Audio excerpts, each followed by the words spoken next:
Cholesterol నిజంగానే 10 డేస్లో తగ్గించవచ్చా? 1 ఇయర్లో జరగలేనిది 10 డేస్లో జరుగుతుందంటే మీరు నమ్ముతారా? అసలు కొలెస్ట్రాల్ బాడీలో ఉందని ఎలా గుర్తించాలి? దాని సిమ్టమ్స్ ఏంటి? ఇన్ కేస్ కొలెస్ట్రాల్ కనుక బాడీలో ఉంది అని మీరు రియలైజ్ అయిన తర్వాత దాన్ని తగ్గించుకోవడానికి వితౌట్ మెడికేషన్ డైట్తో చేయడానికి ఏమైనా స్కోప్ ఉందా? ఇలాంటి క్వశ్చన్స్కి ఆన్సర్స్ తెలుసుకుందాం. Let's get into the video. నా పేరు ఉపేంద్ర, నేను ఫౌండర్ అండ్ CEO ఆఫ్ టూనిది. Okay, this is the first video personally నేను చేస్తుందండి. ఇంతవరకు నేను ఎప్పుడు కూడా ప్రొఫెషనల్ వీడియోస్ చాలా చేసి ఉండొచ్చు. ఇది ఫస్ట్ టైం నా పర్సనల్ లైఫ్లో జరిగింది అండ్ ఎక్స్పీరియన్స్ని మీతో షేర్ చేయాలనుకుంటున్నాను. This is a disclaimer. ఇది ఇలాంటి సజెషన్స్ కానీ సలహాలు కానీ ఎవరికి ఇవ్వట్లేదు. ఇది నా ఎక్స్పీరియన్స్ మాత్రమే మీకు షేర్ చేస్తున్నాను, దయచేసి గుర్తించండి. ముందుగా ఫస్ట్ క్వశ్చన్, అసలు ఈ టాపిక్ ఎంచుకోవడానికి గల కారణం ఏంటి? ఈ టాపిక్ ఎంచుకోవడానికి గల కారణాలు రెండు రీజన్స్ అండి. ఒకటి, బాడీలో మనకి వైటల్ ఆర్గాన్స్ చాలా ఉన్నాయి. అందులో ముఖ్యమైనది గుండె. మనకి బాడీలో 26,000 జబ్బులు ఉన్నప్పటికీ ఏ జబ్బు వచ్చినా దాన్ని తట్టుకోవడానికి లేదా ట్రీట్మెంట్ తీసుకోవడానికి కొంత టైం పడుతుంది. వేరేస్ హార్ట్ వచ్చేసరికి మనకి ఎక్కువ టైం ఇవ్వదు. వితౌట్ ఎనీ టైం మనకి బాడీని కొలాప్స్ చేసి ఆ మనిషిని ప్రాణం మీదకి తీసుకొచ్చేది హార్ట్ ప్రాబ్లమ్స్ మాత్రమే. సో అందువల్ల ఈ టాపిక్ అనేది వైటల్ ఇంపార్టెంట్ టాపిక్ కాబట్టి నేను దాన్ని చూస్ చేసుకోవడం జరిగింది. First point. సెకండ్ పాయింట్, నా పర్సనల్ లైఫ్లో జరిగింది. When I was in teenage, నా చిన్నతనంలోనే మా ఫాదర్ హార్ట్ స్ట్రోక్తో చనిపోయారు. ఈ హార్ట్ స్ట్రోక్తో చనిపోయిన ఆ రోజు నుంచి ఈ రోజు దాకా ఆయనకి ఎలాంటి డిసీజెస్ లేవు, షుగరు, బీపీ ఏమీ లేవు. ఆయనకున్న రెండు habits, smoking and drinking. But he was very strong. He died in a very young age, 30+ చనిపోయాను. సో ఆ రోజు నుంచి నాకు ఈ రోజు దాకా మా ఫ్యామిలీకి ఉన్న ఒక మిస్టీరియస్ క్వశ్చన్ ఏంటంటే, అసలు ఎలా వచ్చింది, ఎలా జరిగింది? అది ఇలా చాలామందికి బయట జరిగి ఉండొచ్చు, బట్ నా లైఫ్లో జరిగింది కూడా ఇలాంటి సంఘటనే. సో ఆయనకి ఉన్న ఇన్ఫ్లుయెన్స్ వల్ల కావచ్చు, పొలిటికల్ పాపులారిటీ వల్ల కావచ్చు, ఆ రోజు ఆయన ఉన్న సిచ్యువేషన్స్కి we're in a very comfort zone. ఆయన చనిపోయిన తర్వాత ఇప్పుడు సోకాల్డ్ ఉన్న గవర్నమెంట్లో, ప్రజెంట్ ఏపీ గవర్నమెంట్లో ఉన్న కీ పొజిషన్లో ఉన్న చాలామంది ఎమ్మెల్యేస్, ఎంపీస్, మినిస్టర్ చాలామంది వచ్చారు, సంతాపం చెప్పారు, వెళ్ళిపోయారు. ఆ తర్వాత వీఆర్ ఆన్ రోడ్. ఒక ఫ్యామిలీలో ఒక మెయిన్ పర్సన్ చనిపోతే ఆ ఫ్యామిలీ రోడ్డు మీదకి వచ్చేస్తుంది అనడానికి ఇది ఒక ఎగ్జాంపుల్. ఆ తర్వాత నా లైఫ్ యూటర్న్ తీసుకొని నా ఎడ్యుకేషన్ డిస్టర్బ్ అయింది, నేను చదువు మానేసి పనులకి వెళ్ళాల్సి వచ్చింది. సో ఫ్యామిలీ మొత్తం కొలాప్స్ అయింది. అదే ఆ రోజు కనుక ఆయనకు ఒక డిసిప్లైన్డ్గా అసలు ఆ కండిషన్స్ కనుక ముందే తెలుసుంటే we may prevent that. So నా లైఫ్లో జరిగింది ఇంకొక లైఫ్లో జరగకూడదు కాబట్టి, నా ఫ్యామిలీ స్ట్రగుల్ అయినట్టు నేను స్ట్రగుల్ అయినట్టు ఇంకొకరు స్ట్రగుల్ అవ్వకూడదు కాబట్టి నేను ఈ వీడియో చేయడానికి గల రెండవ కారణం. Yeah, let's get in to the main point. అసలు బాడీలో కొలెస్ట్రాల్ ఉందని ఎలా గుర్తించాలి? సో మీకు ఒక విషయం చెప్పాలనుకుంటున్నాను. బాడీ మీకు ఎప్పుడైనా సరే ఏది బాగోపోయినా మీకు ఇండికేషన్ ఇస్తుందండి. Your body is like a machine. ఇప్పుడు మీరు ఒక 2-వీలర్ లేదా కార్లో వెళ్తున్నారు, మీ మీ వెహికల్ మీకు కొన్ని సిగ్నల్స్ ఇస్తుంది అది డ్యామేజ్ అయ్యే ముందు. రీసౌండ్ రావడం కానీ, లేకపోతే పికప్ లేకపోవడం కానీ, మైలేజ్ లేకపోవడం కానీ, అప్పుడు మనం ఏం చేస్తాం? వెహికల్ని సర్వీసింగ్ చేయిస్తాం. బాడీ కూడా అలాంటిదే. బాడీ మనకు కొన్ని సిమ్టమ్స్ ఇస్తుంది. అది చిన్న హెల్త్ ఇష్యూ అయినా, మేజర్ హెల్త్ ఇష్యూ అయినా మనకి కొన్ని సిమ్టమ్స్ ఇస్తుంది. ఆ సిమ్టమ్స్ని మనం గుర్తించకపోతేనే వస్తుంది ప్రాబ్లం అంతా. సో లిపిడ్ ప్రొఫైల్కి వచ్చేసరికి, కొలెస్ట్రాల్కి వచ్చేసరికి మనకి మేజర్గా ఇచ్చే సిమ్టమ్స్ ఏంటి అంటే, సో మోస్ట్ ఆఫ్ ది కేసెస్లో చెస్ట్ పెయిన్ వస్తుంది, అలానే అలసట వస్తుంది, డిజీనెస్ వస్తుంది, తర్వాత మీకు షార్ట్నెస్ ఆఫ్ బ్రెత్ వస్తుంది. కానీ నా వరకు ఇవేవి రావండి. నాకున్న ఓన్లీ వన్ సిమ్టమ్ అలసట. బట్ నాకు ఎలా తెలిసింది మరి కొలెస్ట్రాల్ ఉందని? నాకు ఎందుకు ఆ డౌట్ వచ్చింది? Because 2 reasons. ఒక సెటైన్ ఏజ్ వచ్చిన తర్వాత నేను మీకు ఇందాకే చెప్పినట్టుగా ఫ్యామిలీ హిస్టరీ ఉంది. సో ఫాదర్ది ఉన్న సినారియో కావచ్చు, అలానే అలసట కావచ్చు, ఒక ఏజ్ ఫ్యాక్టర్ వల్ల కావచ్చు. మనం ఎందుకైనా మంచిది మన బాడీలో ఏం జరుగుతుందో, బయటకైతే మనకి ఏం జరుగుతుందో తెలుస్తుంది. కాలు నొప్పి వచ్చినా, తలనొప్పి వచ్చినా, లేదా దెబ్బ తగిలినా, బ్లీడింగ్ అయినా. కానీ ఇంటర్నల్గా వైటల్ ఆర్గన్స్ ఎలా ఉన్నాయో తెలుసుకోవాలని మనం చెకప్ చేయించుకోవాలి. ఆ చెకప్లో నాకు లిపిడ్ ప్రొఫైల్ చేయించుకోవడం అనేది ఇంపార్టెంట్ అని అర్థమైంది. సో లిపిడ్ ప్రొఫైల్ అంటే ఏంటి? Second question. లిపిడ్ ప్రొఫైల్ అంటే ఏమీ కాదండి, మీ బాడీలో ఉన్న కొలెస్ట్రాల్ లెవెల్స్ని తెలుసుకోవడానికి. అంటే కొలెస్ట్రాల్ ఫామ్ అయితే మనకు వచ్చే హార్ట్ స్ట్రోక్స్ కానీ, బ్రెయిన్ స్ట్రోక్స్ కానీ ప్రివెంట్ చేయడానికి ముందుగా అసలు బాడీలో కొలెస్ట్రాల్ ఎలా ఉంది, అబ్నార్మాలిటీస్ ఏమున్నాయో తెలుసుకోవడానికి ఉన్న ఒక పరీక్ష, బ్లడ్ టెస్టే లిపిడ్ ప్రొఫైల్. ఈ లిపిడ్ ప్రొఫైల్లో దాని తాలూకు అనాలిసిస్ ఏంటి అనేది మనకు తెలుస్తుంది. సో లిపిడ్ ప్రొఫైల్ని మనం ఎలా అర్థం చేసుకోవాలి అని తెలుసుకోవడానికి ముందుగా, అసలు నాకు ఈ ప్రాబ్లం వచ్చిందని నేను చాలామంది ఫ్రెండ్స్కి, స్టాఫ్కి, మిగతా వాళ్ళందరికీ చెప్పినప్పుడు వాళ్ళందరూ చూసి నన్ను అడిగిన క్వశ్చన్ ఏంటంటే, నీకు కొలెస్ట్రాల్ ఏంటి, నువ్వు సన్నంగా ఉన్నావు, తిన్గానే ఉన్నావు కదా, నీకు కొలెస్ట్రాల్ ఏంటి? జోక్ చేయొద్దు. ఇక్కడ చాలామందికి ఉన్న అపోహ ఏంటంటే కొలెస్ట్రాల్, ఒబెసిటీ ఒకటి అనుకుంటారండి. కొలెస్ట్రాల్, ఒబెసిటీ రెండు వేరు. ఒబెసిటీ ఉన్న వాళ్ళకి కొలెస్ట్రాల్ రావచ్చు, రాకపోవచ్చు. సన్నంగా ఉన్న వాళ్ళకి కొలెస్ట్రాల్ రాదని కాదు. కొలెస్ట్రాల్ అనేది మీకు మేజర్లో బాడీలో 80% కొలెస్ట్రాల్ అనేది మీ లివర్ ప్రొడ్యూస్ చేస్తుంది. 20% మీ హ్యాబిట్స్, మీ ఫుడ్ ఇంటేక్, మీ బాడీ ఎక్సర్సైజెస్ మీద డిపెండ్ అయి ఉంటుంది. సో కొలెస్ట్రాల్ అనేది బాడీలో ఎవరికైనా రావచ్చు. సో ఇప్పుడు ఈ లిపిడ్ ప్రొఫైల్ని అర్థం చేసుకోవడంలోనే అసలైన మ్యాజిక్ ఉంది. అసలు నేను లిపిడ్ ప్రొఫైల్ చేయించుకోవడానికి రీజన్ చెప్పాను. లిపిడ్ ప్రొఫైల్ని అర్థం చేసుకోవడం వల్ల మనకు వచ్చిన ఇన్ఫర్మేషన్ ఏంటో ఇప్పుడు చూద్దాం. Very very important. So lipid ప్రొఫైల్లో మనకి 4 మెయిన్ పారామీటర్స్ ఉంటాయండి. 1 LDL, 2 HDL, 3 triglycerides, 4 VLDL. So simple లాంగ్వేజ్లో మాట్లాడుకుందాం. ఇవన్నీ కలిపితే మనకి టోటల్ కొలెస్ట్రాల్ వస్తుంది. సో టోటల్ కొలెస్ట్రాల్ బిలో 200 ఉండాలి. సో ఇందులో మనకు వచ్చేసరికి మనకి మెయిన్ 2 కేటగిరీస్గా చూస్తే అందరికీ తెలిసిన కామన్ ఫార్ములా HDL అంటే గుడ్ కొలెస్ట్రాల్ అని, రిమైనింగ్ అన్ని బ్యాడ్ కొలెస్ట్రాల్ అని మనందరికీ తెలుసు. కాకపోతే ఇక్కడే ఒక చిక్కు వచ్చింది. ఏంటి ఆ మైన్యూట్ పాయింట్ అంటే HDL అనేది గుడ్ కొలెస్ట్రాల్, ఇట్స్ ఓకే, పక్కన పెట్టండి. Coming to LDL and triglycerides, నా రీసెర్చ్ అంతా ఈ రెండింటి మీదే సాగింది. చాలామంది డైటీషియన్ ప్రోగ్రామ్స్ చూశాను, డాక్టర్తో మాట్లాడాను, చెక్ చేశాను, రీసెర్చ్ చేశాను. సో అప్పుడు నాకు అర్థమైంది ఏంటంటే LDL కంటే భయంకరమైనది ట్రైగ్లిజరైడ్స్. నా రిపోర్ట్ స్క్రీన్ మీద పెడుతున్నాను చూడండి. నేను లాస్ట్ 1 year అంటే 2023 అక్టోబర్లో బ్లడ్ టెస్ట్ చేయించుకున్నప్పుడు నా టోటల్ కొలెస్ట్రాల్ 228 అండ్ నా ట్రైగ్లిజరైడ్స్ 350, 340 మధ్యలో ఉన్నాయి. అలానే నా ఓవరాల్ LDL చూస్తే కూడా మీకు ఎక్కువగానే కనబడుతుంది బోర్డర్ లైన్లో. సో నా VLDL కూడా చాలా అబ్నార్మల్గా ఉంది. నా HDL తగ్గిపోయింది, 30-35 మధ్యలో ఉంటుంది. సో అంటే నా పాయింట్స్ ఏంటంటే మీకు పారామీటర్స్ అన్ని అబ్నార్మాలిటీస్ నాకు లాస్ట్ 2023 అక్టోబర్లో ఫైండ్ అవుట్ అయ్యాయి. ఆ తర్వాత నేను వాకింగ్ చేశాను, డైట్ మధ్యలో మార్చాను. బట్ నాకు రీసెంట్ అక్టోబర్లో నేను టెస్ట్ చేయించుకున్న తర్వాత కూడా నాకు ఎటువంటి పెద్ద చేంజెస్ ఏమీ కనబడలే. అప్పుడు నేను ఒక కమిట్మెంట్తో నేను డైట్ని సీరియస్గా తీసుకున్నాను. ఎందువల్ల తీసుకున్నాను అనేది నెక్స్ట్ పాయింట్లో మాట్లాడతాను. Coming to the back. So ఈ LDL ట్రైగ్లిజరైడ్స్ని మాట్లాడితే ఈ LDL అనేవి చెడ్డ కొలెస్ట్రాల్, LDL అనగానే ఒక బ్యాడ్ కొలెస్ట్రాల్ అని మనకు ఒక ఒపీనియన్ ఉంది. LDL అంటే ఓన్లీ బ్యాడ్ కొలెస్ట్రాల్ కాదండి. LDLలో 2 రకాలు ఉంటాయి. 1 large LDL, 2 small LDL. So LDL అనేది మళ్ళీ 7 పార్ట్స్గా ఉంటే దాన్ని 2 రకాలుగా చూస్తే లార్జ్ LDL అనేది మనకి హాని కలిగించదు, మంచి కొలెస్ట్రాలే. సో బాడీకి కొలెస్ట్రాల్ కూడా కావాలి. కొలెస్ట్రాల్ లేకపోతే ఇన్సులిన్ హార్మోన్ ఎఫెక్ట్ అవుతుంది, సెక్షువల్ హార్మోన్స్ ఎఫెక్ట్ అవుతాయి, బ్రెయిన్లో అబ్నార్మాలిటీస్ వస్తాయి, సైకలాజికల్ డిజార్డర్స్ వస్తాయి, సెల్ రిపేర్స్ జరగవు. సో కొలెస్ట్రాల్ అనేది వైటల్ రోల్ ప్లే చేస్తుంది బాడీలో. సో LDLలో లార్జ్ LDL గురించి మాట్లాడుకున్నాం. Coming to the small LDL. ఈ స్మాల్ LDL అనేది మోస్ట్ డేంజరస్. మీరు మన సోకాల్డ్ ఏవైతే హార్ట్ స్ట్రోక్స్ కానీ, బ్రెయిన్ స్ట్రోక్స్ కానీ, క్లాట్స్ కానీ ఏవైనా మనకి వచ్చేటప్పుడు ఏవైనా కొలెస్ట్రాల్ అడ్డుపడుతుంది అంటారు కదా, ఈ స్మాల్ LDL అనేది మనకి ఏవైతే రక్తనాళాల్లో ఫామ్ అవుతాయో ఈ స్మాల్ డెన్సిటీ ఉండడం వల్ల సో బ్లాక్స్ అనేవి ఏర్పడి స్ట్రోక్స్ అనేవి రావడానికి ఛాన్సెస్ అనేవి ఎక్కువ ఉంటాయి. సో ఈ స్మాల్ LDL అనేది మోస్ట్ డేంజరస్. అసలు ఈ స్మాల్ LDL ఎలా ఫామ్ అవుతుంది? So might be your any habits, drinking, smoking, వీటి వల్ల ఫామ్ అవ్వచ్చు. మెజారిటీ కేసెస్లో మీ ఫుడ్ హ్యాబిట్స్ వల్లే ఫామ్ అవుతాయి. సో మీకు ఇందాక చెప్పాను కదా ట్రైగ్లిజరైడ్స్ మోస్ట్ డేంజరస్ అని. ఎందుకు అంటే నేను LDL కన్నా ట్రైగ్లిజరైడ్స్ని ఎందుకు అంత సీరియస్గా తీసుకోవాల్సి వచ్చిందంటే ఈ ట్రైగ్లిజరైడ్స్ అంటే ఏంటంటే మీరు తీసుకున్న ఫుడ్ అంటే కార్బోహైడ్రేట్స్, షుగర్స్, ఫుడ్ ఇంటేక్ ఏదైతే ఉంటుందో ఎక్సెస్ ఫుడ్ అంతా మీకు టమ్మీలో కానీ బటాక్స్లో కానీ అంటే ఆ పార్ట్స్లో స్టోరేజ్ అవుతుంది. సో ఈ ఫ్యాట్ అనేది ఎప్పుడైతే ఎక్కువగా ప్రొడ్యూస్ అయ్యి ఈ డిపాజిట్ అనేది ఫామ్ అవుతుందో అది బాడీలో ఈ ట్రైగ్లిజరైడ్స్ స్లోగా స్మాల్ LDL కింద కన్వర్ట్ అవుతాయి. ఈ స్మాల్ LDL కింద ఎప్పుడైతే కన్వర్ట్ అవుతుందో అది బాడీని డ్యామేజ్ చేసే స్ట్రోక్స్ కింద లేదా బ్లాక్స్ కింద రావడానికి ఛాన్సెస్ అనేవి ఉంటాయి. సో ఇప్పుడు నా పాయింట్ ఏంటంటే నేను LDL మీద ఫోకస్ చేయాలా, ట్రైగ్లిజరైడ్స్ మీద ఫోకస్ చేయాలా? సో నాకు అర్థమైన పాయింట్, ముందు మనం ట్రైగ్లిజరైడ్స్ని ఇమీడియట్గా which is very abnormal in my blood reports మీరు చూస్తే 150 లోపల ఉండాల్సిన ట్రైగ్లిజరైడ్స్ నాకు 350 పైగా ఉన్నాయి. అలాంటిది నేను 10 రోజుల్లో దాన్ని 115కి తీసుకొచ్చాను. How it is possible? So total cholesterol 228 నుంచి 199కి తీసుకొచ్చాను. How it is possible?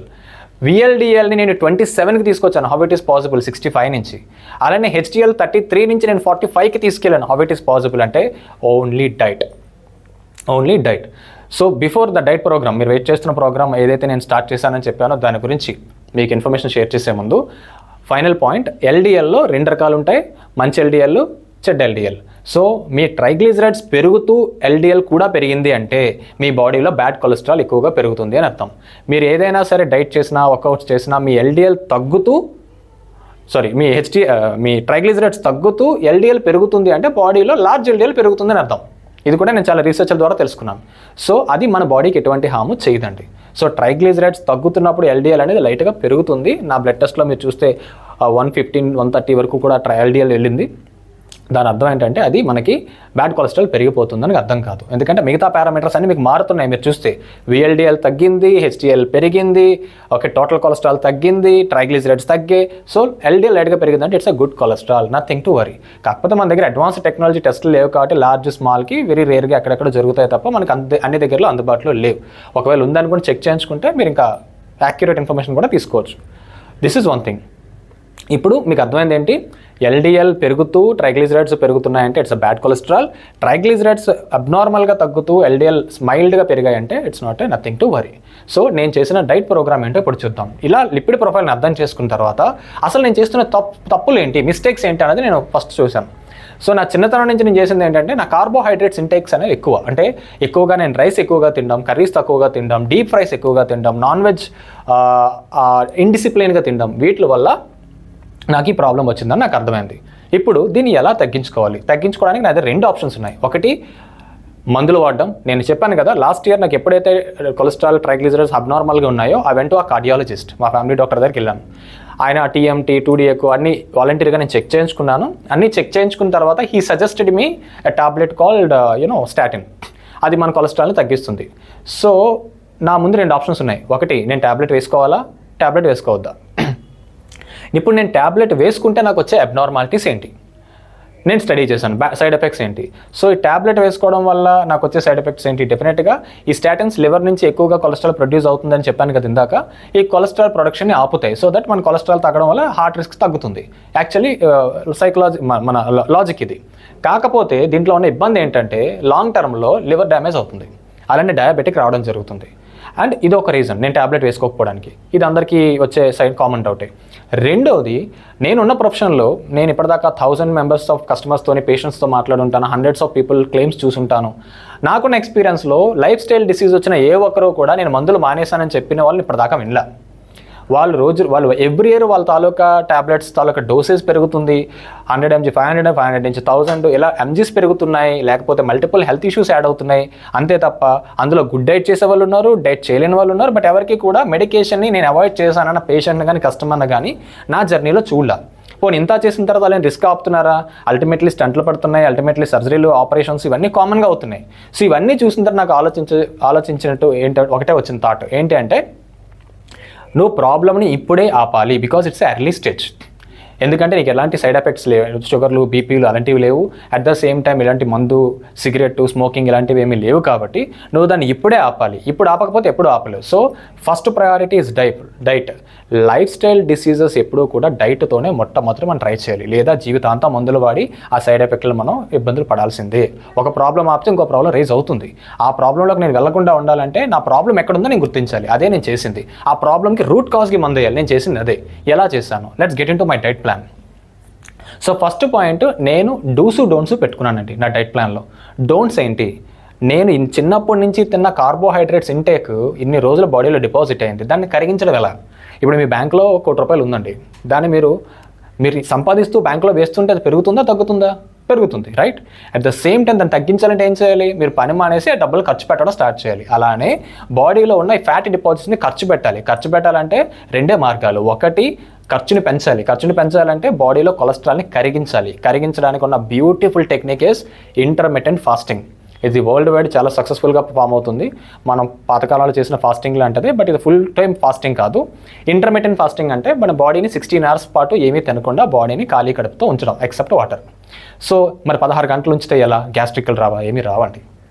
మీరు 16 గంటలు ఏ టైంలో ఉంచుతున్నారు, దానికి తగ్గట్టు ఎలాంటి ప్రికాషన్స్ తీసుకుంటున్నారు అన్నది ఒకటి. 2, మీ బాడీ 18 hours టైం స్వతహాగా దాని ప్రొటెక్టివ్ మెథడ్ ఉందండి. 18 hours వరకు మీ బాడీ యాక్సెప్ట్ చేయగలదు, ఎలాంటి గ్యాస్ట్రిక్స్ రావు. అది మీ అపోహ మాత్రమే. సో 16 hours అంటే ఎలా? మీరు ఏమి వర్కింగ్ అవర్స్లో తినడం మానేమని నేను చెప్పట్లా. నేనేం చేశానంటే, సో ఫస్ట్ నేను నా డైట్ ప్లాన్లో ఆయిల్ని మార్చాను. ఎందుకంటే మోస్ట్ డేంజరస్ పాంటిక్ యాసిడ్ అనే ఒక మోస్ట్ డేంజరస్ కెమికల్ మన రిఫైన్డ్ ఆయిల్స్లో ఉంటుంది. ఈ రిఫైన్డ్ ఆయిల్స్ వల్ల ఇన్సులిన్ ఎఫెక్ట్ అవుతుంది. అట్ ద సేమ్ టైం బాడీలో క్యాన్సరస్ సెల్స్ ఎక్కువ డెవలప్ అవుతాయి.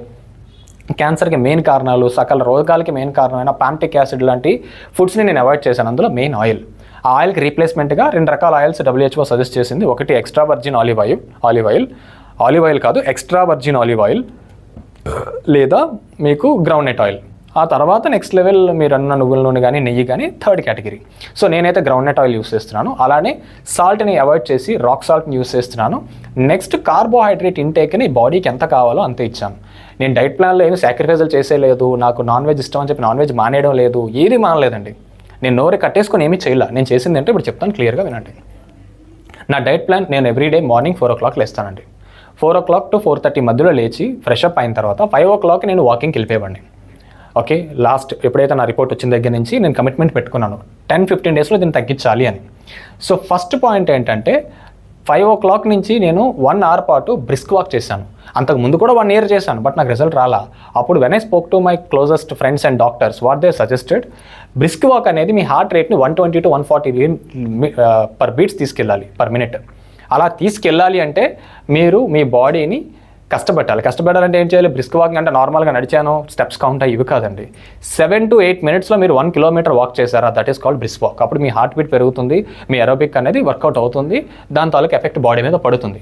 సో నేను ఒక 3-4 days 4 to 5 kilometers brisk walk, okay, 20 to 30 minutesలో క్లోజ్ చేసేవాడిని. ఆ తర్వాత దాన్ని ఇంకొంచెం మోతాదు పెంచి 2 rounds of walking, 2 kilometers walk చేసేవాడిని brisk walk, 2 kilometers jogging. So jogging చాలా ఎఫెక్టివ్గా పనిచేసింది. సో ఎఫెక్టివ్గా పెంచడం వల్ల ఏంటంటే పొట్ట లాగడం జరిగింది, బాడీ వెయిట్ తగ్గడం జరిగింది. 10-15 daysలోనే నేను 4-5 kgs తగ్గాను. అండ్ టమ్మీ కంప్లీట్గా లాగేసింది, ఫ్లాట్ టమ్మీ అయిపోయింది. ఓకే, నేను రెండవది ఏంటంటే మెయిన్ ఇలా 5 to 6:30 వరకు నేను వర్కౌట్ చేసి ఇంటికి వెళ్ళిపోయి, ఓకే, నేను 10:30 వరకు ఏం తినేవాడిని కాదండి. ముందు రోజు రాత్రి నేను 6:30 to 7 o'clockకి ఎర్లీ డిన్నర్, చాలామంది చెప్తుంటారు కదా, అలానే నేను కూడా 6:30 to 7 o'clockకి ఎర్లీ డిన్నర్ తినేసి నెక్స్ట్ డే 10:30 వరకు ఏది ముట్టుకునేవాడిని కాదు. ఎందువల్ల అంటే ఇక్కడ దెర్ ఇస్ అ లాజిక్. నేను ఇన్ని సంవత్సరాలు డిపాజిట్ చేసిన ఫ్యాట్ కరగాలంటే ఇంటర్మిటెంట్ ఫాస్టింగ్ అని చెప్పాను కదా, నేను ఏదైతే బాడీని ఫ్యాట్ని కరిగించే ప్రాసెస్ని ప్రక్రియని స్టార్ట్ చేశాను. ఈ 16 గంటలు అంటే మనం జనరల్గా 9 o'clock తింటే early morning next day 9 o'clock తింటాం. దాన్ని ఏం చేశాను, అడ్జస్ట్ చేశాను. ఇది ముందుకు జరిపాను, వెనక్కి జరిపాను అంతే, which is easy to manage. బాడీకి ఎటువంటి డ్యామేజ్ జరగదు, సైడ్ ఎఫెక్ట్ కూడా ఏముండదు. సో 6:30-7 కల్లా డిన్నర్ చేసేసి నెక్స్ట్ డే మార్నింగ్ నేను మళ్ళీ 10:30 వరకు ఏం తినేవాడిని కాదు. ఈ క్రమంలో ఏం జరుగుతుంది, దానికి తోడు నేను క్యాలరీస్ని బర్న్ చేశాను. క్యాలరీస్ బర్న్ చేయడం వల్ల ఏమవుతుంది, రెగ్యులర్గానే ఇంటర్మిటెంట్ ఫాస్టింగ్లో ఫ్యాట్ కరుగుతుంది, దాంతోపాటు బాడీని ఇంకా క్యాలరీస్ బర్న్ చేసినా కూడా అది ఇంకా ఎఫెక్టివ్గా కరుగుతుంది. ఆ తర్వాత నేను 10-10:30కి నేను బ్రేక్ఫాస్ట్ ఏం చేసేవాడిని అంటే ఆల్మండ్స్, నైట్ సోక్ చేసిన ఆల్మండ్స్ లేకపోతే చియా సీడ్స్ తీసుకునేవాడిని. తీసుకున్న తర్వాత ఆ బ్రేక్ఫాస్ట్లో నేను ఎక్కడ కాంప్రమైజ్ అవ్వలేదు. బాయిల్డ్ ఎగ్స్ తినేవాడిని. చాలామంది చెప్తారు ఎగ్స్ తింటే కొలెస్ట్రాల్, కాదండి, కొలెస్ట్రాల్లో కూడా మంచి కొలెస్ట్రాల్ ఉంది. సో 2 బాయిల్డ్ ఎగ్స్ తీసుకునేవాడిని, లేదంటే ఎక్కువగా ఒకరోజు ఫ్రూట్స్ తీసుకునేవాడిని. ఫ్రూట్స్లో హై గ్లైసెమిక్ ఇండెక్స్ అంటే ఏంటి, మనకి షుగర్స్ ఎక్కువగా ప్రొడ్యూస్ అయ్యే ఫ్రూట్స్ అంటే సీతాఫలం కావచ్చు, సపోటా, ఇలాంటివి ఎక్కువ కాకుండా నేను తీసుకునే ఫ్రూట్స్ ఎప్పుడూ కూడా జాంకాయ కావచ్చు, లేకపోతే ఆరెంజ్, యాపిల్, ఇలాంటి క్యారెట్, కీరా ఎక్కువగా తీసుకునేవాడిని. ఎందుకు, నేను ఇందాక చెప్పాను కదా, ఈ ప్రాసెస్లో మన గుడ్ కొలెస్ట్రాల్ పెరగాలి, బ్యాడ్ కొలెస్ట్రాల్ తగ్గాలంటే బ్యాడ్ కొలెస్ట్రాల్ని క్లీన్ చేసే ఫుడ్ ఇంటేక్ జరగాలి. ఆ ఫుడ్ ఇంటేక్ ఏంటి, ఫైబర్ ఫుడ్ ఏం చేస్తుంది, బ్యాడ్ కొలెస్ట్రాల్ని క్లీన్ చేస్తుంది. సో ఆ రక్తనాళాలను క్లీన్ చేస్తుంది. అందువల్ల మార్నింగ్ ఫైబర్ ఫుడ్ని ఇచ్చేవాడిని. సో కార్బోహైడ్రేట్స్ ఇందులోనే ఉంటాయి, బాడీకి కావాల్సింది కార్బోహైడ్రేట్స్, షుగర్స్. ఫ్రూట్స్లో కూడా షుగర్, కార్బోహైడ్రేట్ ఉంటుంది, రైసే తినక్కర్లా. సో కార్బోహైడ్రేట్స్ అందుతున్నాయి, అది దాంతోపాటు బాడీకి త్వరగా ఆకలేదు. అట్ ద సేమ్ టైం నాకు ఈ ప్రాసెస్ జరుగుతుంది, క్లీనింగ్ ప్రాసెస్ జరుగుతుంది. సో మళ్ళీ నేను మధ్యాహ్నం 1-1:30కి లంచ్ చేసేటప్పుడు రైస్ని తగ్గించేసాను చాలా వరకు. నేను 140 grams రైస్ వరకు తీసుకున్నాను, ఎందుకంటే బాడీకి పర్ డే 1600 calories కావాలి. అది 140 grams రైస్ ఒక్క పూట తీసుకున్నా బాడీకి డే అంతా కావాల్సిన శక్తిని ఇస్తుంది. So most of the curries ఎక్కువగా తీసుకునేవాడిని. డీప్ ఫ్రైస్ ఎక్కువగా తీసుకునేవాడిని ఒక టైంలో, అది ఆపేసాను. ఎందుకంటే పామ్టిక్ యాసిడ్ చెప్పాను కదా మోస్ట్ డేంజరస్ అని.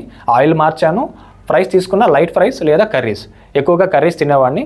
మధ్యాహ్నం లంచ్ అయిపోయిన తర్వాత మళ్ళీ నైట్ 6:30 వరకు ఎలాంటి చిరుతిళ్ళు తినేవాడిని కాదు. ఎందుకంటే మీరు మధ్యలో తినడం వల్ల బాడీ మళ్ళీ ఆ మెకానిజం స్టార్ట్ అవుతుంది, ఇన్సులిన్ రెసిస్టెన్స్ రావడం, మళ్ళీ దాన్ని అరిగించే ప్రాసెస్, అది కరెక్ట్ వే కాదు.